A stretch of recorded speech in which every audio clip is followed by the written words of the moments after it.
लली मोरी छोटी सी। झुक जइयो तनिक रघुवीर लली मेरी छोटी सी। झुक जइयो तनिक रघुवीर लली मोरी छोटी सी। सखिया कह रही है सरकार आप हैं ऊंचे लली मेरी छोटी। आप हैं ऊंचे लली मोरी छोटी। आप इतने बड़े हैं सरकार लली हमारी छोटी छोटी। आप हैं ऊंचे लली मेरी छोटी। आप हैं ऊंचे लली मोरी छोटी। अरे कृपा करो रघुवीर कृपा करो रघुवीर लली मेरी छोटी सी।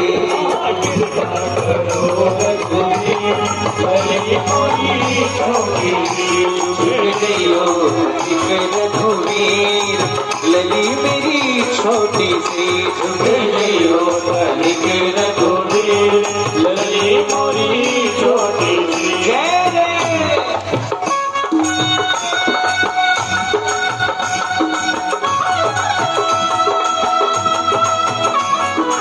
दोनों हाथों से तालियां बजा के भगवान के भगवान की जय हो।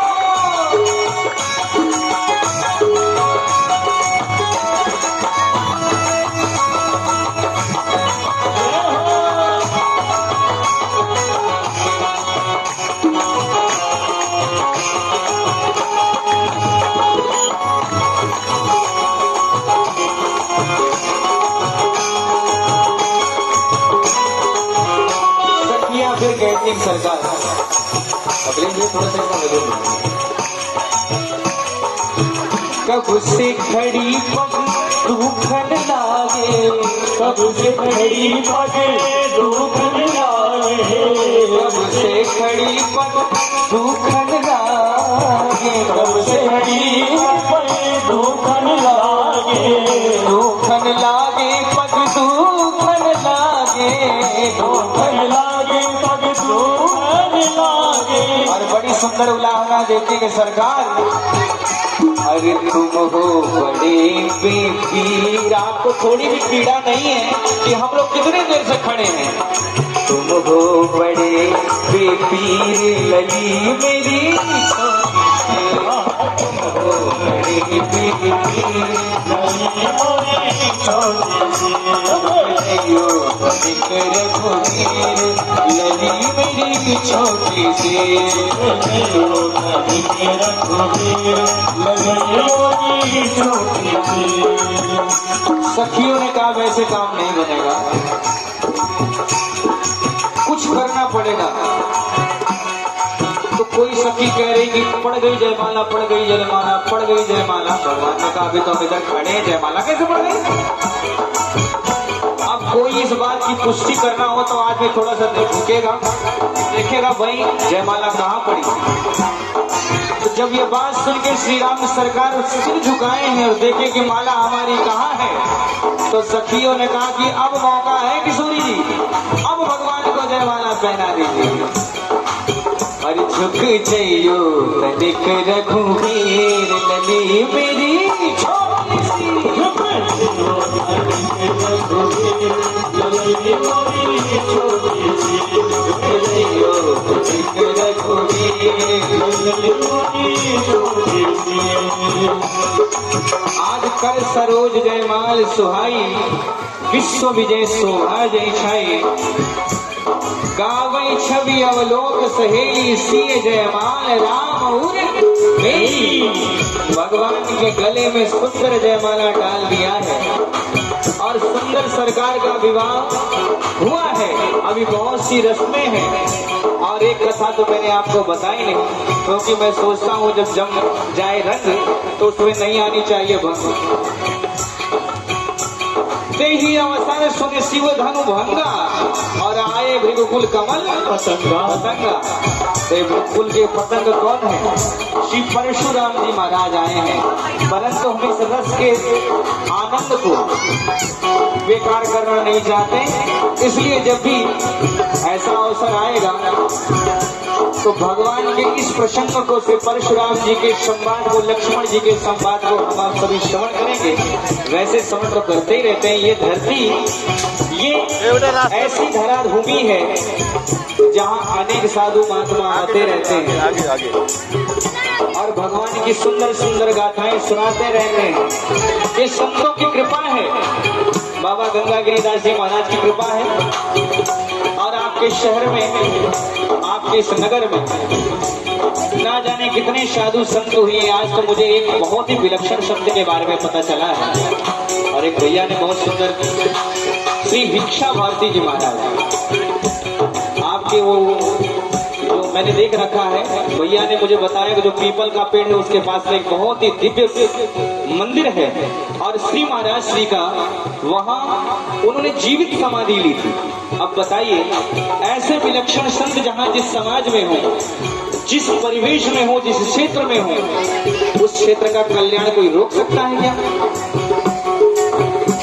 उनकी बड़ी ही अद्भुत कथा के बारे में बताए। और 1717 में बाबा जी यहाँ पर आए और घोर तपस्या की। इस पावन क्षेत्र में तपस्या का बड़ा ही फल होता है। जहाँ भी कहीं आप देखते हैं आध्यात्मिक शक्तियाँ होती हैं, वहाँ का माहौल कुछ खुशनुमा होता है और नेगेटिव ऊर्जा जहाँ कहीं भी होती है, आपका वहाँ मन नहीं लगेगा, नींद अच्छी नहीं आएगी। कई लक्षण ऐसे दिखते हैं, रात में स्वप्न आना, जहाँ भी नकारात्मक ऊर्जाएं होती हैं वहाँ पर शांति नहीं मिल सकती। परंतु जहाँ तपस्या की भूमि होती है वहाँ सहज आपका मन भजन में लग जाएगा, सहज आपका मन शांति को पाएगा, सहज ही आपको सुख की अनुभूति हो जाएगी।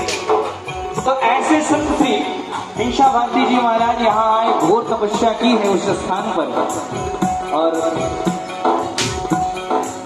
बगल में जिनके नाम से आकारी सिद्धि रहे, उस समय की पूरी जमीन, पूरा सब कुछ उन्हीं का था ये एरिया।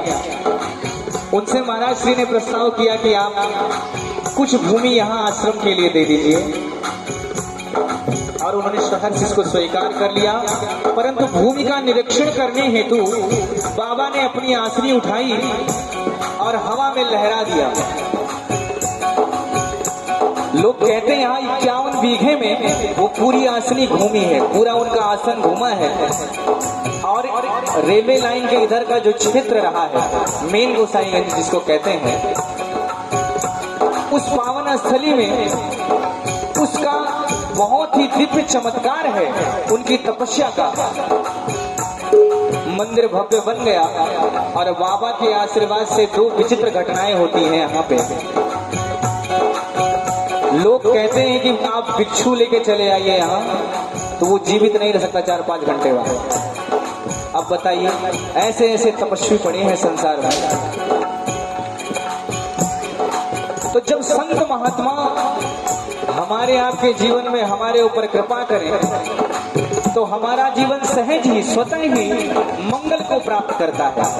बाबा का हम लोग बताते भैया कि भंडारा भी बहुत सुंदर करते हैं। तो तुलसी जी महाराज जी का जब जो जन्मोत्सव होता है, जयंती होती है उनकी, उस समय में वहाँ रोट का प्रसाद चढ़ाया जाता है बाबा को। और आप सभी तो यहाँ के निवासी हैं, आपसे अच्छा कोई जान नहीं सकता। लेकिन संतों की महिमा गाने का, सनातन धर्म का प्रचार संतों से ही है, इसलिए सनातन धर्म में संतों की महिमा गाना अति आवश्यक है।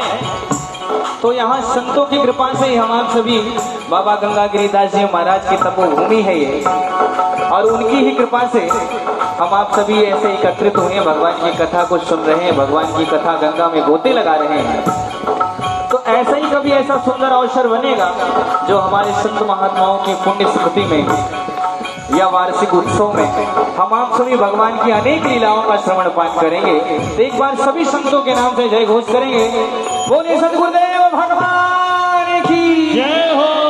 क्योंकि संत बड़े विलक्षण होते हैं, किसी से कोई आस नहीं, किसी से कोई इच्छा नहीं, जो फकीरी मिजाज रखते हैं वो अलग ही अंदाज रखते हैं। जो फकीर होते हैं उनका स्वभाव ही अलग होता है।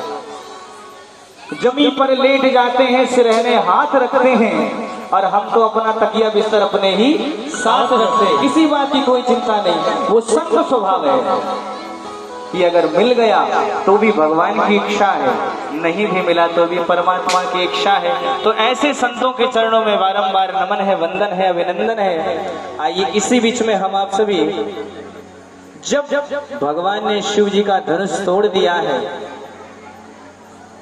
तो राजा जी ने अपने दूतों को अवधपुर भेजा है महाराज दशरथ जी के पास।